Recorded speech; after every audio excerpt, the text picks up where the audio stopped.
마태복음 22장 11절로 14절.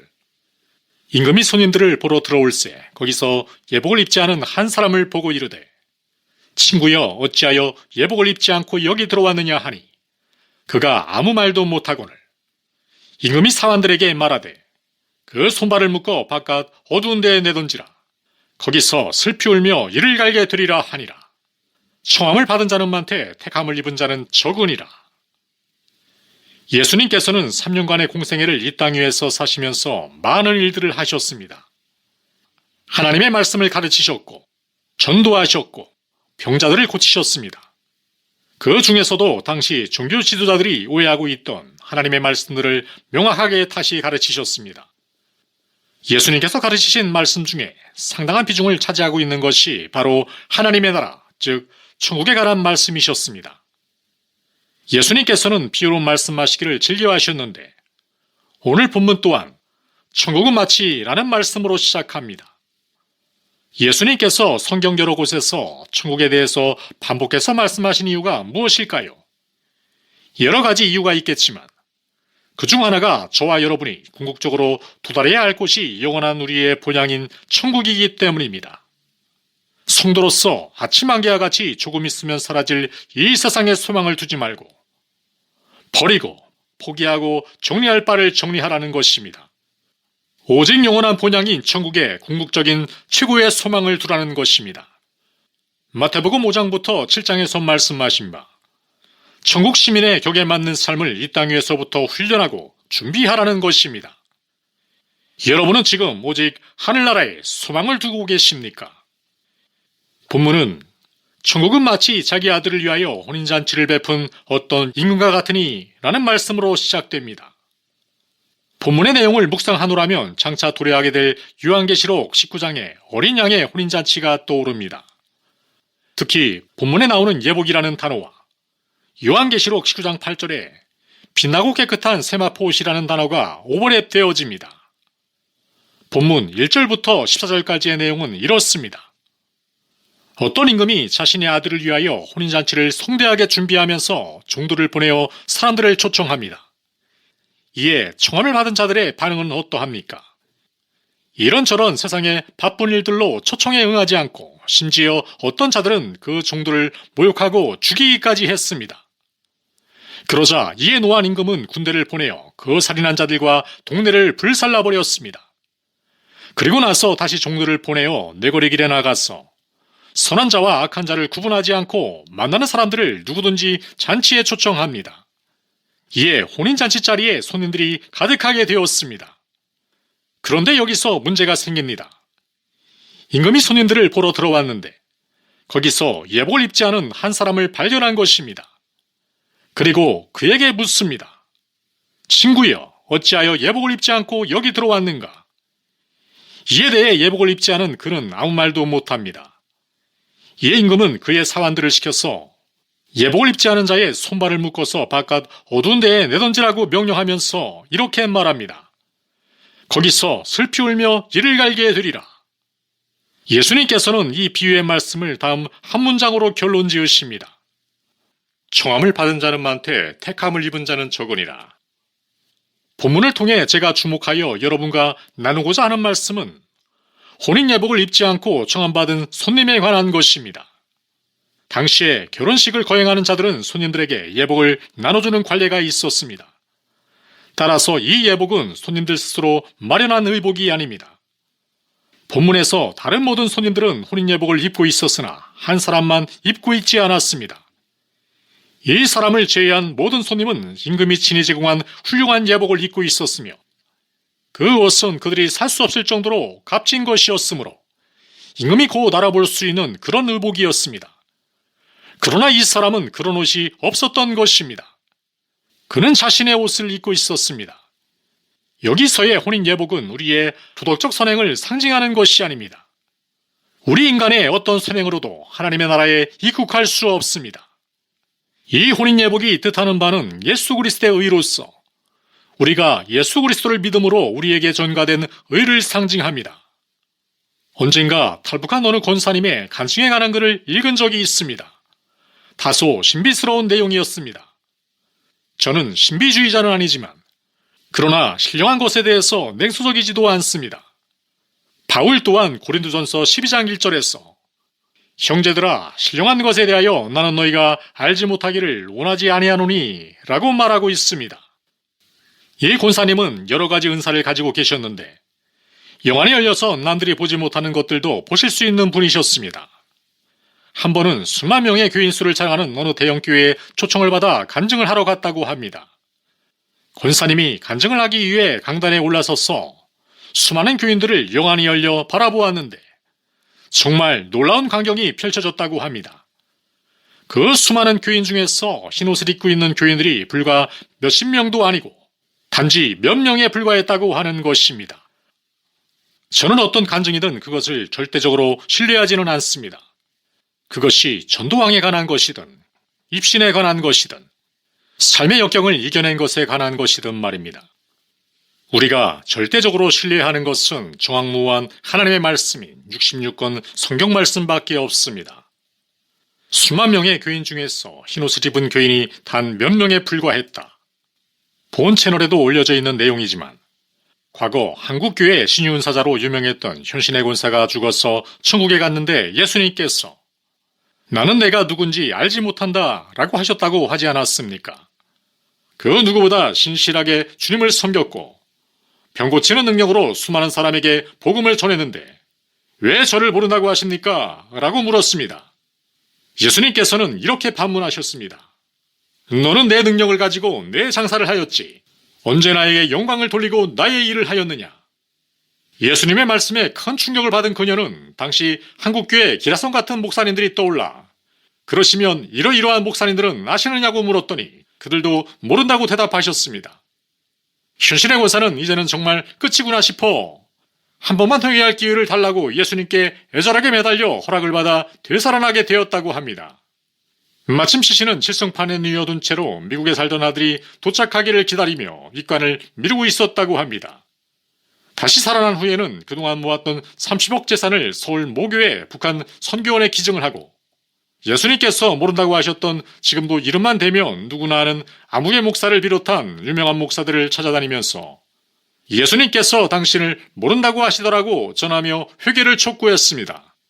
그들 중에 단 한 명만이 회개를 하였고 어떤 분은 상스러운 욕을 하며 너나 잘해 라고 고함을 치며 전화를 끊었다고 합니다. 여러분, 하나님께서 명하신 대로 살지 못하여 그날에 버림받을 자들이 예수님께서 말씀하신 주의 이름으로 선지자 노릇하며 귀신을 쫓아내며 능력을 행했던 자들만의 문제겠습니까? 주변을 보십시오. 자칭 그리스도인들이라고 하는 자들의 삶을 보십시오. 입으로는 주여 주여 하지만 하나님의 영광을 운운하지만 그들의 삶에서 풍겨나오는 것이라고는 자기 자랑과 사람들에게서 인정받고 영광받고자 하는 목마름밖에 없습니다. 한마디로 예수님께서 몸소 삶으로 가르쳐주신 겸손과 섬김은 전혀 찾아볼 수 없습니다. 세상 사람들과 구별되는 거룩한 삶은 전혀 찾아볼 수 없습니다. 예수님의 법은 이 세상에 있는 것들을 사랑하지 말라고 하셨건만 오히려 세상의 것들을 교회 안으로 끌어들여 그것들을 추구하며 그것들을 잣대로 사용하여 주님의 값주고 사신 형제들을 판단하고 차별합니다. 그리고 더 나아가 그것을 우리의 자녀들에게 추구하게 하고 있지는 않습니까? 주변을 보십시오. 온통 세상에서 유행하는 것들을 추구하며 탐닉하는 자들밖에 없습니다. 그러므로 심판의 그날에 주님께로부터 내가 너희를 도무지 알지 못하니 불법을 행하는 자들아 내게서 떠나가라 라는 판결을 받을 자들이 얼마나 많겠습니까? 이러한 얘기를 듣는 여러분 가운데 누군가는 너무 터무니없는 얘기 아닙니까? 구원받은 자가 그렇게 적다는 게 말이나 됩니까? 설마 그럴 리가요? 라고 말할 것입니다. 그러나 우리는 위의 얘기가 진실인가 아닌가를 논하기 전에 성경은 흰옷을 입은 자들, 즉 구원받고 거듭난 자들이 적다고 하는 것에 관해서 어떻게 말씀하는가에 대해 살펴보아야 합니다. 마태복음 7장 13절 좁은 문으로 들어가라. 멸망으로 인도하는 문은 크고 그 길이 넓어 그리로 들어가는 자가 많고 생명으로 인도하는 문은 좁고 길이 협착하여 찾는 자가 적음이라. 마태복음 7장 21절로 23절 나더러 주여 주여 하는 자마다 다 천국에 들어갈 것이 아니요 다만 하늘에 계신 내 아버지의 뜻대로 행하는 자라야 들어가리라. 그날에 많은 사람이 나더러 이르되 주여 주여 우리가 주의 이름으로 선지자 노릇하며 주의 이름으로 귀신을 쫓아내며 주의 이름으로 많은 권능을 행하지 아니하였나이까 하리니 그때에 내가 그들에게 밝히 말하되 내가 너희를 도무지 알지 못하니 불법을 행하는 자들아 내게서 떠나가라 하리라. 베드로후서 2장 5절. 옛 세상을 용서하지 아니하시고 오직 의를 전파하는 노아와 그 7 식구를 보존하시고 경건하지 아니한 자들의 세상에 홍수를 내리셨으며 베드로전서 3장 20절. 그들은 전에 노아의 날 방주를 준비할 동안 하나님이 오래 참고 기다리실 때에 복종하지 아니하던 자들이라. 방주에서 물로 말미암아 구원을 얻은 자가 몇 명뿐이니 겨우 8명이라. 누가복음 17장 26절로 29절. 노아의 때에 된 것과 같이 인자의 때에도 그러하리라. 노아가 방주에 들어가던 날까지 사람들이 먹고 마시고 장가들고 시집가더니 홍수가 나서 그들을 다 멸망시켰으며 또 롯의 때와 같으리니 사람들이 먹고 마시고 사고 팔고 심고 집을 짓더니 롯이 소돔에서 나가던 날에 하늘로부터 불과 유황이 비오듯 하여 그들을 멸망시켰느니라. 인자가 나타나는 날에도 이러하리라. 위에 열거한 말씀들을 굳이 주석가들의 해석을 참고하지 않아도 누구나 읽고 충분히 그 뜻을 이해할 수 있습니다. 노아 당시 이 세상에 존재했던 사람들의 숫자가 대략 얼마 정도 되었을지 우리는 알 수 없습니다. 그러나 그 당시 인구를 현재 대한민국 수도 서울의 인구와 같은 1000만 명으로 잡아보아도 택함을 받아 구원함을 받은 숫자가 겨우 8명이었습니다. 1%도 안 되는 극히 적은 숫자입니다. 제가 이 글을 쓰게 된 동기는 우연히 유튜브 알고리즘을 통해 접하게 된 어느 장로님의 유튜브 영상을 보고 생긴 안타까운 마음 때문입니다. 구체적인 내용은 제가 언급하지 않도록 하겠습니다만 분명한 것은 엄중한 주제에 대해 그에 대한 반론과 나름의 대답이라고 하는 것이 전혀 성경과는 거리가 먼 것이라는 데 심각성이 있다고 여겼습니다. 기독교인으로서 성경을 어느 정도만 알아도 분별할 수 있을 텐데 대다수 댓글들 내용이 해당 영상에 대해 칭찬 일색이었습니다. 심지어 어떤 구독자는 그 영상을 보고 나서 그동안 죄책감으로 죽어서 지옥에 가지는 않을까 불안하고 고민이 많았었는데 장로님의 영상을 보고 난 후 마음이 한결 가벼워졌어요 라는 댓글을 남겼더군요. 만일 그 댓글을 남긴 분이 구원받지 못한 상태인데 그 장로님의 메시지에 담력을 얻어 성경적이지 않은 믿음으로 살다가 어느 날 죽어 지옥에 간다면 그 핏값은 과연 누가 치러야 하는 것입니까? 과연 그 영혼은 어떻게 되는 것입니까? 참으로 안타까운 일이 아닐 수 없습니다. 불행 중 다행으로 그 영상의 댓글들 가운데 소수이지만 성경적 지식을 가지고 분별하는 분들이 계셨다는 것입니다. 자신들이 보기에도 너무 성경적 근거 없는 안도감만을 주는 것이라 여겼는지 관련 성경 구절들을 남긴 것을 볼 수 있었습니다. 여러분, 저는 앞에서 언급한 어느 특정인을 비판할 의도는 전혀 없습니다. 성경적이지 않은 설교나 콘텐츠를 다루는 자들이 이 시대에 어디 한두 명이겠습니까? 기독교 관련 내용 채널임에도 불구하고 절대 다수가 성경과는 거리가 먼 인본주의적이고 오락가도 가까운 주제한 내용들을 생산하느라 분주합니다. 영혼에 대한 안타까움이나 거듭남, 구원에 관해서는 뒷전이고 청중들이 구원받았다는 전제하에 호기심을 자극하여 구독자와 조회수를 늘리기 위한 콘텐츠로 전락하지는 않았는지 심히 우려되는 바입니다. 이것은 현대교회 강단에 서는 목회자들에게도 해당되는 내용입니다. 교회 생활 길라잡이와 인생지심서 수준의 내용들만이 청중들에게 주어지는 결과 성경적 복음과 거듭남에 대해 듣고 회개해야 할 절대 다수의 영혼들은 그 교의조차 적응받지 못한 채 지옥으로 향해 가고 있는 것이 오늘날의 현실입니다. 만일 현재 유튜브상의 기독교 채널들이 영혼의 상태에 대해서는 전혀 관심이 없고 흥미와 감동적인 것 등 철저히 인본주의적인 것에 목적과 방향이 설정되어 있다면 그것은 예수 그리스도와 전혀 관련이 없는 것이고 최후의 심판날에 불법을 행한 자라는 판결을 절대 피할 수 없을 것입니다. 과연 기독교인들 가운데 몇 %나 구원을 받을 수 있을까요? 본 채널의 영적 거장들의 설교 중에 포르셔 목사님의 영상이 적지 않음을 아실 것입니다. 저는 포르셔 목사님의 추종자는 아니지만 그분만큼 사람들의 눈치를 보지 않고 하나님을 경외함으로 설교하고자 애쓰는 분도 없다고 생각하기에 그의 장점들을 배우고자 힘쓸 뿐입니다. 그는 그의 설교에서 이렇게 말했습니다. 남부침례교회 목회자들이 모인 자리에서 몇몇 목사님들이 이렇게 말하더군요. 우리가 만일 성경을 제대로 적용한다면 감히 말하건대 등록교인 중 10 내지 15%도 안 되는 사람들만이 구원받았을 것입니다. 확실한 퍼센트지는 최후 심판의 그날에 가보아야 알 수 있겠으나 위에 열거한 성경 구절들을 통해서 그리고 현 시대 교회 내의 자칭 기독교인들이라고 하는 자들의 관심사와 삶의 열매들을 바라보건대 우리는 그 숫자가 극히 적을 수 있음을 짐작할 수 있습니다. 1%라고 하는 숫자에 대해서 대다수 기독교인들은 극한 반감을 갖는 이유가 무엇인지 모르겠으나 만일 그보다도 더 적을 수 있다고는 왜 생각하지 말아야 하는지 그 이유를 모르겠습니다. 예수님께서는 마태복음 19장 23절에서 부자는 천국에 들어가기가 어렵다고 말씀하셨습니다. 그렇다고 가난한 자들이 모두 천국에 들어간다는 뜻으로 하신 말씀은 아니십니다. 가난한 자들 가운데서도 하늘나라를 소망하기보다는 이 세상에서의 성공과 돈의 최고의 목표를 그래서 목숨을 거는 자들이 있기 때문입니다. 디모데전서 6장 9절 부하려 하는 자들은 시험과 올무와 여러 가지 어리석고 해로운 욕심에 떨어지나니 곧 사람으로 파멸과 멸망에 빠지게 하는 것이라.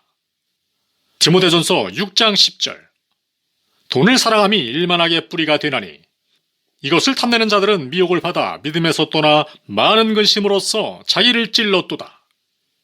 요한일서 2장 15절로 16절 이 세상이나 세상에 있는 것들을 사랑하지 말라.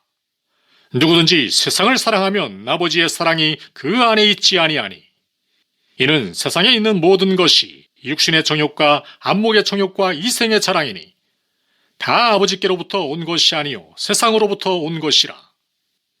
이 세상이란 무엇입니까? 하나님의 나라와 그의 뜻에 반대되는 모든 것들. 그것이 당신의 삶의 최고의 목적입니까? 가치관입니까? 물질관입니까? 결혼관입니까? 하나님께서 맡기신 결코 당신의 소유가 아닌 당신의 자녀에 대한 태도입니까? 배우자와 부모에 대한 태도입니까? 현재 당신의 스마트폰에 깔려있는 세상적 즐거움을 주는 각종 잡다한 어플들입니까? 당신의 인맥과 업적, 멋진 차와 집, 맛있는 음식 등 멋진 라이프 스타일을 자랑하는 각종 SNS입니까?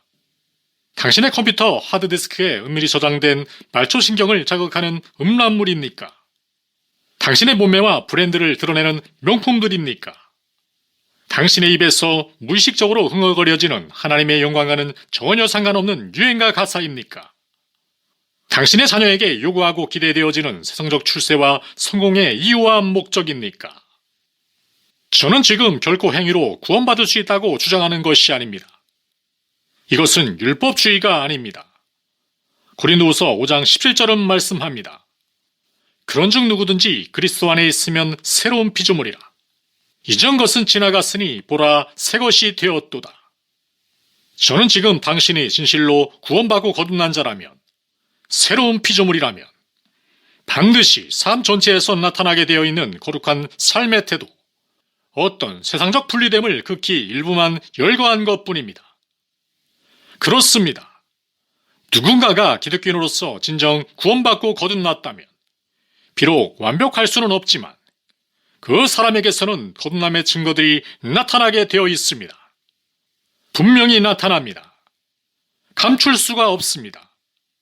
그러나 본인 스스로가 구원받았다고 아무리 힘주어 주장할지라도 성경 말씀에 비추어 전혀 그 증거가 없을 뿐만 아니라 육신의 정욕, 안목의 정욕, 이생의 자랑만을 추구하는 삶을 살고 있다면 그는 구원받지 못한 것입니다.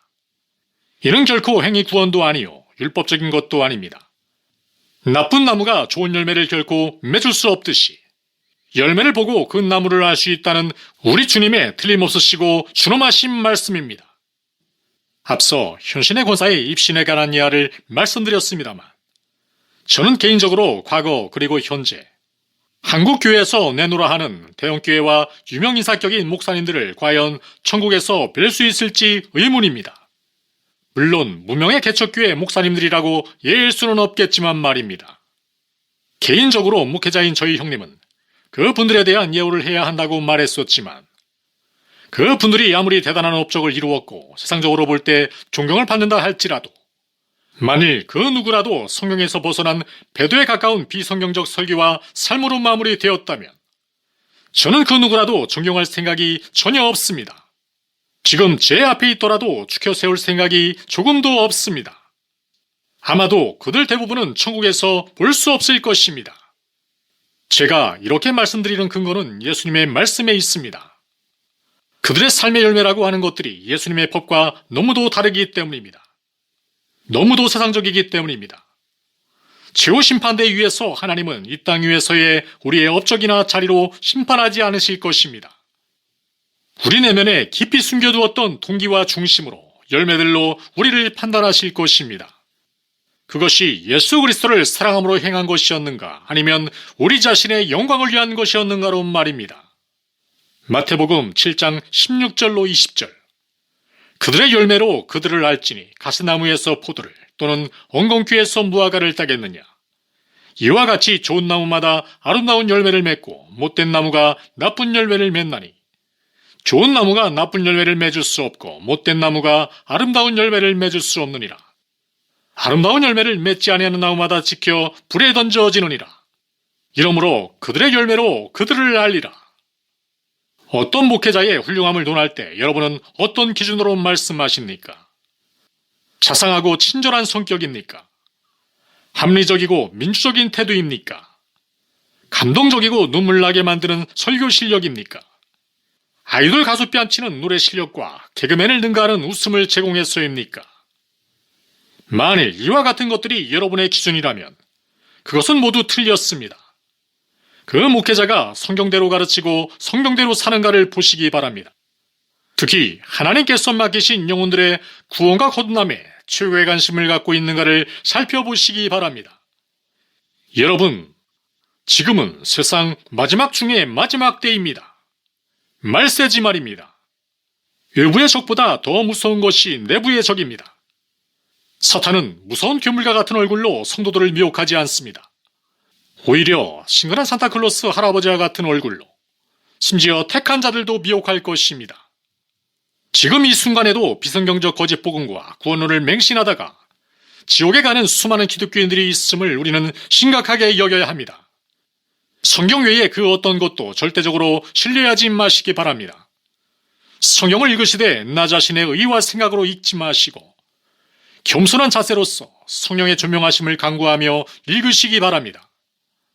아무쪼록 이 마지막 때에 여러분 자신과 가족들 모두가 늘 기도와 말씀으로 무장함으로 광명한 천사의 모습으로 다가오는 강력한 미혹들을 분별하여 물리치고 마침내 이기는 자로 설 수 있기를 주 예수 그리스도의 이름으로 축원합니다.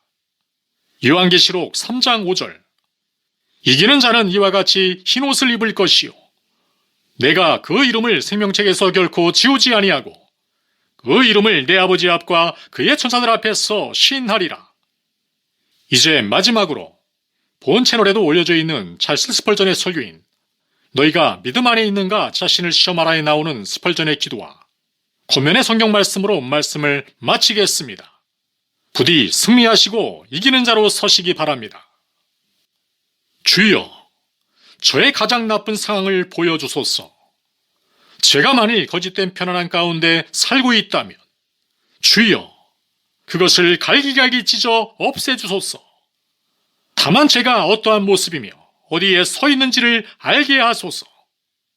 주님 앞에서의 제 상태에 관해 차라리 너무 심하게 생각할지언정 너무 안전하게 생각한 나머지 거짓된 확신으로 인해 멸망하지 않게 하소서.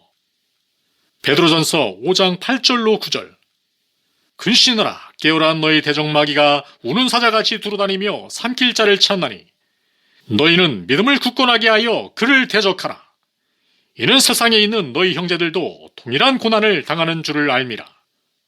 고린도후서 11장 13절로 15절 그런 사람들은 거짓 사도요 속이는 일꾼이니 자기를 그리스도의 사도로 가장하는 자들이니라. 이것은 이상한 일이 아니니라. 사탄도 자기를 광명의 천사로 가장하나니 그러므로 사탄의 일꾼들도 자기를 의의 일꾼으로 가장하는 것이 또한 대단한 일이 아니니라. 그들의 마지막은 그 행위대로 되리라. 마태복음 24장 23절로 24절.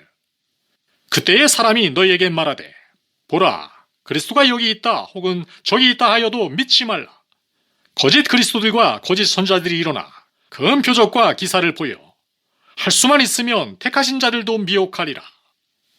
예레미야 23장 16절로 17절. 만군의 여호와께서 이와 같이 말씀하시되 너희에게 예언하는 선자들의 말을 듣지 말라. 그들은 너희에게 헛된 것을 가르치나니 그들이 말한 묵시는 자기 마음으로 말미암은 것이요 여호와 입에서 나온 것이 아니니라. 항상 그들이 나를 멸시하는 자에게 이르기를 너희가 평안하리라 여호와의 말씀이니라 하며 또 자기 마음이 완악한 대로 행하는 모든 사람에게 이르기를 재앙이 너희에게 임하지 아니하리라 하였느니라.